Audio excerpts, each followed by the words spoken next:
Le client nous a contactés pour un projet sur ce terrain où son idée c'était de faire tomber le bâtiment pour créer une extension de son propre bâtiment voisin. Pour lui, ce bâtiment était une verrue dans la ville, un bâtiment des années 60 qui était une vraie passoire énergétique et qui avait un impact négatif, une image négative. En explorant tous les possibles, on s'est rendu compte qu'il était peut-être plus profitable de réexploiter ce bâtiment et d'en conserver notamment la structure pour en faire un projet plus ambitieux.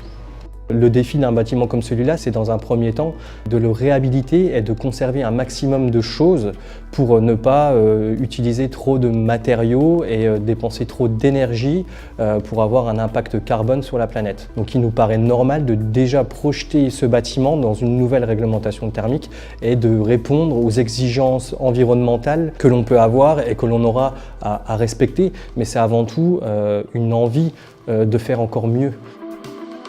On a pensé une façade en conséquence qui était évidemment extrêmement performante en termes d'isolation, mais qui aussi était pensée par rapport à cette orientation du soleil pour qu'on ait à la fois une entrée de lumière et une protection au soleil aux heures où il est le plus pénalisant. On modélise ces aspects pour voir quel est l'impact et quel est le ressenti à l'intérieur du bâtiment.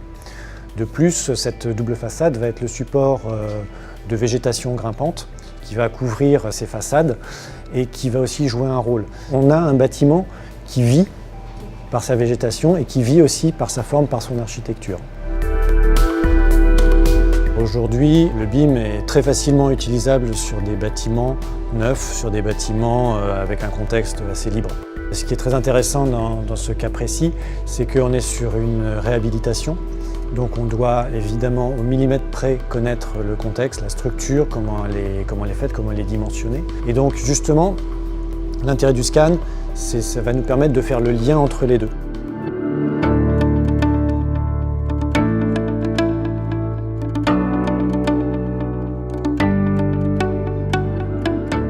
La TFF, dans ce projet-là, est venue capturer la réalité pour faire un nuage de points de l'ensemble du bâtiment. Ce nuage de points est après assemblé et traité dans RECAP, pour après être modélisé dans Revit et après qui peut être animé complètement dans 3ds Max.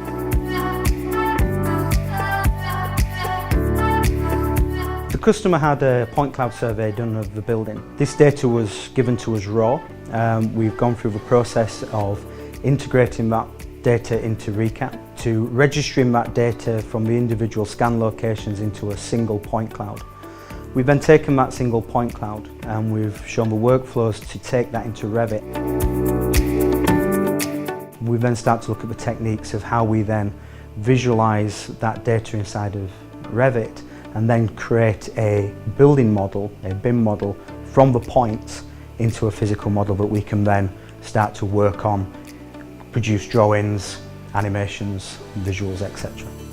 Autodesk Services Marketplace nous accompagne dans ce projet et nous a permis de nous mettre en connexion avec plusieurs prestataires qui nous sont très utiles sur ce projet, puisqu'on va avoir tout un scan 3D du bâtiment qui va nous permettre de modéliser le bâtiment dans son intégralité et de communiquer avec tous les prestataires et toute l'équipe de maîtrise d'œuvre et de conception au travers d'un outil BIM et de maîtriser l'intervention de tout à chacun sur cette maquette numérique. Autodesk Service Marketplace permet au client de trouver le bon prestataire de service par rapport à ses besoins, par rapport à un projet. Marketplace helps people search for companies like ours, Greytech, who offer the services and support that the clients need. By customizing that training for a particular project, we can target the particular areas and the particular problems that they're going to face with the software and give them long-lasting help and advice on how to overcome that problem.